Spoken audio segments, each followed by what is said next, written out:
Hey, Patrick here. I'm going to go through and review a game that I played against an Enigma. So one thing that I'll note before getting into this is that I don't think that there's an established best 80 for Enigma at this point. Even the core of the deck is seeming like it floats around a little bit. Maybe that'll change after PT Amsterdam. They'll sort of consolidate to a really popular list. But right now, there's maybe two or three flavors that are still out there. So anytime I match into one, I'm not really sure what to expect unless I'm playing someone that I know personally. But going to the equipment that I brought in here, I bring the standard loadout, but I swap out the bracers for the long draw. This is because it's a deck that's likely going to be playing Warmongers into me.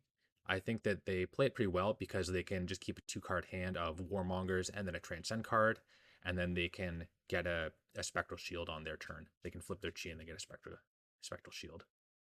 So being able to dodge one Warmongers is really nice. As well, to make a note to that, I need to play aware that they have Warmongers, especially if I see one and I use my long draw. I really need to make sure that I have an arrow in arsenal whenever I can and not get stuck with a pump. Other than that, I think my equipment loadout is pretty good. Notably, snaps can be really good in this matchup because it lets me go just a little bit wide. And if I can hold that for a turn to kind of surprise them, or yeah, if I can hold a return to kind of surprise them or make them overextend a little bit and then punish them for that, then it's really good for that scenario, especially in this matchup. But going down to the cards that I brought into the deck, so I need to bring in 10, and I'm bringing in 2 Battering Bolts. That's all I have on the side. And this card is good at, it can be really good at blowing out, it can be really good at blowing up Mystic Heroes, especially ones that kind of block a little bit awkward. And Enigma is one of those. Sometimes she can block really well, and sometimes she blocks really poorly. So if I can ever snipe out some number of instant speed auras or transcend cards, then this card is just amazing. I will note that it's a little bit awkward at 2 cost, but I think that it's worth the pitch curve influence that it has. But there is a chance that I do drop this card, that I just cut out the 2 that I have on my sideboard. But more testing will probably determine that. Otherwise, I'm bringing in 3 Infecting Shot. I think Infecting Shot is really good in this matchup. Normally, this is just a 1 for 7 and is usually like a role player in this deck whenever I bring it in. But against Enigma, being able to split my damage across 2 instants is really convenient, especially one of those instances being at the end of their turn. That means that if they get hit by this and get the Bloodrot, then it can be really awkward for them to try to establish an aura through something like Spectral Manifestation or even like a Rage Spectre.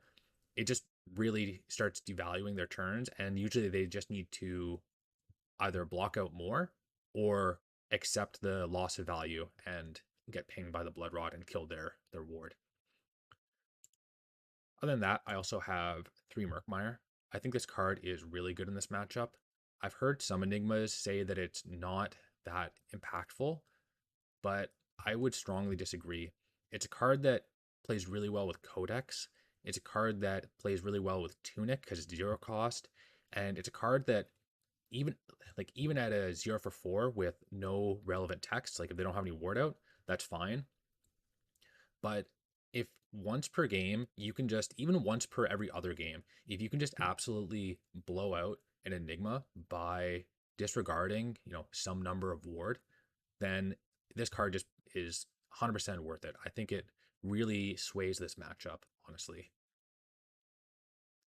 And just to clarify, the bottom line of text there saying that damage that would be dealt by Murkmire can't be prevented. That means that if they have, 10,000 ward, then this damage would connect. It's not blocked out, and it'll just shred the entirety of the ward and push through that damage anyways. Then finally, I'm bringing in 2 Remorseless, and this is probably the 9-10 card that I'm bringing in out of the 10 that I need to bring in. The top text is relevant, actually. The fact that sometimes you can just strand out D-React in their arsenal is really nice, especially if it forces through some kind of on hit like a Inertia or Seek and Destroy or Bloodrot, something like that. And then the next line of text is also somewhat relevant if they have a ward out that they swing with and then follow up with something like a CNC or Miraging, because they are usually running at least those attack actions.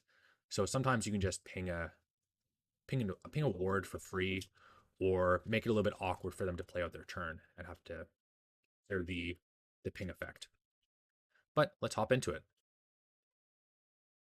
Here we are in game. I win the die roll and choose to go first. I don't think it matters. I think it's just a matter of preference, and I'm trying out both ways to see which way I like. Here, I'm just loading in Remorseless and seeing what I draw. I get the Codex of Bloodrot, and I think about it for a second, and sending Remorseless for 11 with 2 on hits that are semi-relevant is probably good enough to do. So I do it. Gonna double pump here, shoot Remorseless for 11, right?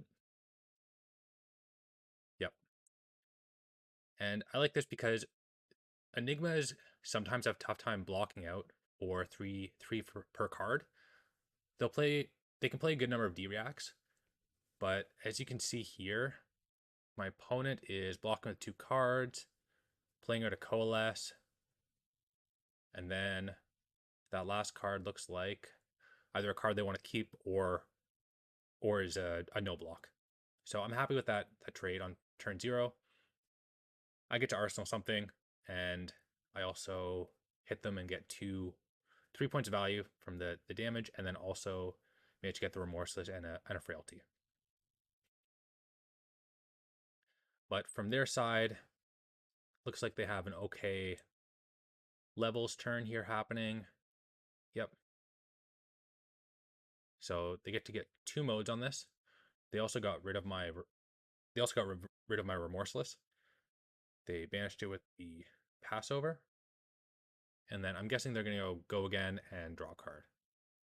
That's what they do. There's also a possibility that they came in with 5 and then go again, and then arsenal that last card. So I'm assuming one of those cards is one they want to play. Yep, so they Warmongers. That's fine. And they managed to ping themselves, what is that? 3 times with, 3 times with the Remorseless. So the Remorseless was definitely worth it for me to shoot on that turn 0. It was worth 5 damage and then 1 point on the spectral swing. So 6 total. On my side, though, I'm looking to just use my long draw the way that it's intended to be used, and that's to nullify a Warmongers. So I'm sending my arsenal, which was the Codex of Bloodrot, to the bottom, and then I'm deciding if I want to put the Lace or the Premed on the bottom. Lace is a more disruptive pattern because it's going to threaten to give them a Bloodrot and then clear ward on the end of their turn, where Premed is the more aggressive option because it's just a good on hit to keep pressure going on turns. And here it looks like they're not able to cover this up fully. They can cover 8 because of the spectral, and then 1's leaking through, so they'll get a Bloodrot. That's fine by me. Here, put the Battering Bolt to arsenal in case they have another Warmongers. And on their side, sorry, they can't have another Warmongers because they chose War on last turn. But yeah, they just passed. So they IP2'd themselves there. Yeah, they just had 2 cards. So something's up on their side. Maybe I did catch them with the Warmongers, but we'll find out. On my side, though, use Skullbones, opt. I don't have a nice pitch card for the Battering Bolt, so I'd rather flip it away. And I find a pump on top, so flip into it, and then Glide Path. This is likely to be the card that I have in Arsenal.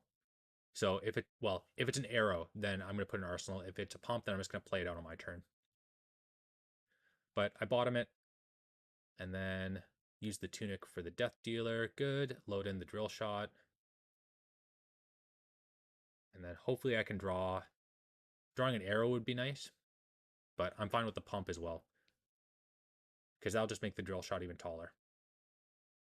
It's already very likely that it's going to connect because it's going to be coming in for 16 here.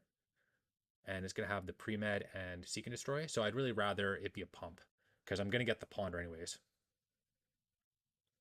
But I don't mind if I get 2 cards end of turn, right? One from the draw of the Death Dealer as well as one from the Ponder, because again, it can play around Warmongers by giving me the option to get an arrow into Arsenal. So seeing 2 cards end of turn as opposed to 1 gives me a higher likelihood of getting that arrow into Arsenal. And here we go, coming in for 16. I'd rather find something better than Amp Arrow to get into Arsenal, but it'll do. Yeah, so they give up 2 Miragings and a Phantasmaclasm. I really like that. And then I put a -1 counter on the Traverse. So really good turn cycle for me. Even though I end up IPing myself 1 here, I'm deciding which one I want to put in. I think putting in the Amp Arrow, just in case one of those cards is a Warmonger, right? I kind of had a soft read that one of them is like an unplayable card because they IP'd like the one in Arsenal probably because they had 2 cards on the Warmonger's turn, right? And we're unable to play it. Okay, so it's a Rage Spectre. Cool. Yeah, so that's why they couldn't play it on the war turn. But here, I don't think there's any world where I block this. I'm happy to just opt with Skull Bones, hopefully send the Amp Arrow to the bottom and replace me with a pump. Okay, yeah, that's good. Leave the lace on top, flip into it. And then, yeah, I think pitching the Remorseless here is good. I like not pitching the Murkmire and sending the Remorseless because I want to have the Murkmire in my grave to be able to Codex it back. I think it's just a really good effect, and getting the utility of being able to find it off of Codex is really nice. So coming in here for 16, on hit Ponder, Frailty. There's no way they're going to be able to defend the Rage Spectre. I think they expected this, so they should be fine with just letting it die. So this is going to be gone unless they have 4 D-Reacts, which would be pretty unexpected. And I'd be happy, honestly, if they got rid of 4 D-Reacts. So let's see what they do here. Blocking 3. And any D-Reacts on this? 1.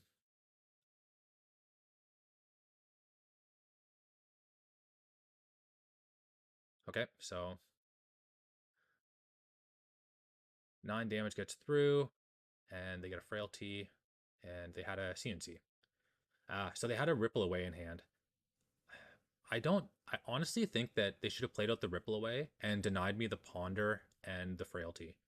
And then Arsenal the CNC. I think I like that turn a little bit better than what they chose to do. If they really wanted to, yeah, if they really wanted to play this out, if they felt they're so far behind, I could see them also blocking with the Traverse, playing out the Ripple Away, and then swinging the CNC. That's also a fine turn.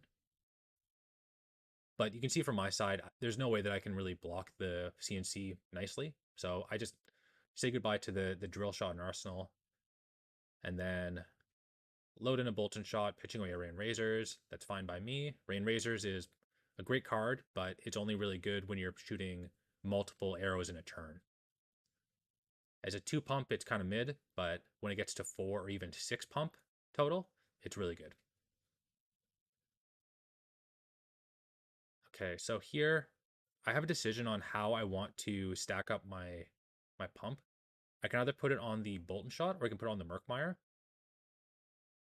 And yeah, I like this. I like putting it on the Bolt and Shot because this is kind of baiting them to put 6 block in front of this. And if they put 6 block in front of it, then I pump it over the top with a Rain Razors. Then I get to load the Murkmire. Whereas if I send it in for 3, having not pumped with the lace, then they could block it out with 2-3 blocks or something like that, right? They could find a way to block it out. But instead, they're putting the Traverse in front of this. I'm assuming that they have a Mirror Guy in hand now, based on getting the Chi, because there's no way that, I mean, it's either a Mirror Guy or it's like a unmovable that they want to play out. But I don't see them using Helmet for an unmovable. But they do have a D-React. I load in the Murkmire and then get my opt-in. I'm fine to leave that on top, I think. It's an arrow. It's a really good arrow. I'm coming into a tunic turn, so yeah, leave it on top. Don't flip into it. Just shoot the Murkmire. It's just more damage.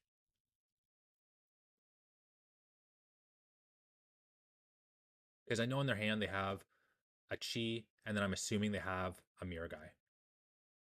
Okay, so that is I think it's the third Spectral Manifestation. They blocked with 2 earlier, so I don't need to worry about that card. Even though there's not really anything you can do about it, don't need to worry about it.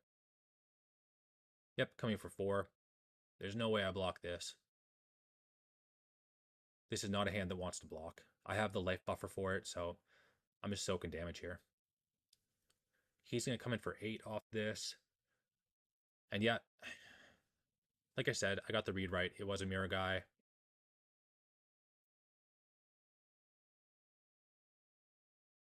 That's fine. It's just damage. I don't care. I'm not blocking this hand. Okay, they're, activating their Uphold Tradition, so getting 2 offensive value off of it by putting it on the Mirror Guy. Possibly getting 4 value in total if the ward on Mirror Guy matters, because they get the 1 ward from the Uphold, 1 additional ward from the Mirror Guy, and then the 2 offensive value on it. So good usage of it.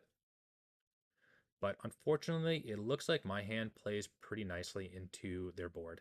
So I have to get rid of this Mirror Guy this turn, because if it sticks around, it's just going to accrue too much value, and it becomes a liability on how I lose the game. So I think they did a good job of playing towards their out, but I have a really good hand to deal with this. This is why I said earlier that I want to get the Murkmire into Grave. It makes my codexes live, and it looks like this hand's going to line up really nicely. And here, I choose not to use the glide path before I activated the Death Dealer. I think that's fine because I really want to stack up the Murkmire. I really want to get as many pumps on the Murkmire as possible. And he blocks with a card here, trying to deny me the load. I feel like that's probably wrong, honestly. Because now he just leaves himself open. Sorry. Is that wrong? No, it's not wrong, sorry. Because he had the... Yeah, he puts the 3 in front of it, so that protects the Mirror Guy. What am I saying? But I managed to get 2 over with the Rain Razors. I think this is the 3rd Rain Razors I've seen this game. And this is exactly the scenario I said where both Murkmire and Rain Razors are good, right? I got 4 value off the Rain Razors. And maybe even more than that, actually, because it's pumping up the Murkmire and making it impossible for him to block. Because the Murkmire is going to come in for 9 here. So the only way that he does block it is with Tunic and then 2 D-Reacts from hand. Whereas if I didn't do the Rain Razors, he could have 2-3 blocks and then Tunic, because it's only coming in for 7. So Rain Razor is really clutch here. And yeah, he doesn't have 2 D-Reacts, so he has a CNC, and I don't know what else is in hand. Okay, so he's just going to take 6 here. He's down to 3. My Ponder pops, and he's going to swing his CNC, I'm guessing? Yep. Okay, so it was a no block, so he didn't even have the option. And here, I could block this out, but I would be giving up... I could block it with my arrow, but I can't do that, right? It's my only arrow. I could take the hit and lose the take aim. But I think I do like blocking with the Inertia and the Frailty here, as well as Tunic, because it gives me an opt, and there's a chance that they get to dominate, or I find something really nice off the top. So I do value the opt here more than I value generating a Frailty and an Inertia for them. Worst case is if I opt, don't see something I like, then I just play with the take aim and the Bloodrot and then shoot an Endless for 10, which is a really nasty arrow as well. Here, opt, Codex. I should leave that on top because I have a really nice play from... Yeah, I have some really good cards in Grave right now. I have Murkmire, Drill Shot, and potentially Endless Arrow now. So leave that on top, and I still have my snaps, so I can go take aim, deny the reload, then Death Dealer, pitching the Bloodrot, loading the Endless Arrow, drawing the Codex, and then snapping the Endless Arrow to Codex back a Drill Shot or a Murkmire. And I don't think there's any way that the Enigma can block this out. If they have a D-React and a 3-block here, then the Codex still pushes through for 1 damage. Yep. Well, I guess there is a way they could block this out. But no way that really wins them the game next turn, so I'd still have tempo. But it looks like they had the Coalesce, so they have to pitch that for the Waxing Spectre. Yeah, this is GG, because they're going to discard that last card. I'm going to come in for 4. Yeah, I got a Murkmire, shoot that. And that should be GG. That was a good game to review. I liked how I played that game. I had a few decisions here and there, and after watching it back, I feel like I made the correct decision where it mattered, and then whenever I was given a sort of difference of opinion type decision, I think I chose one that is debatably correct. I didn't catch anything that was strictly a misplay, which is really nice. That's always it's good to know that I'm improving. Having only been on this deck for not even a month now. And as well for the sideboard, I wouldn't change what I sideboarded. Even though the Battering Bolt, when I found it, I wasn't able to play it. The way that I set up that turn cycle, I was able to just bottom it off of the Azalea ability, which is fine. If you ever have an arrow in arsenal, then you're fine to generally just blind Azalea because it can only really improve. I don't think there's any hits on my deck right now that, yeah, in that matchup, there's no hits on my deck that would be bad to flip into essentially. So I'd call that a valuable practice rep for where I'm at with the matchup. And that'll be it. Thanks. Bye.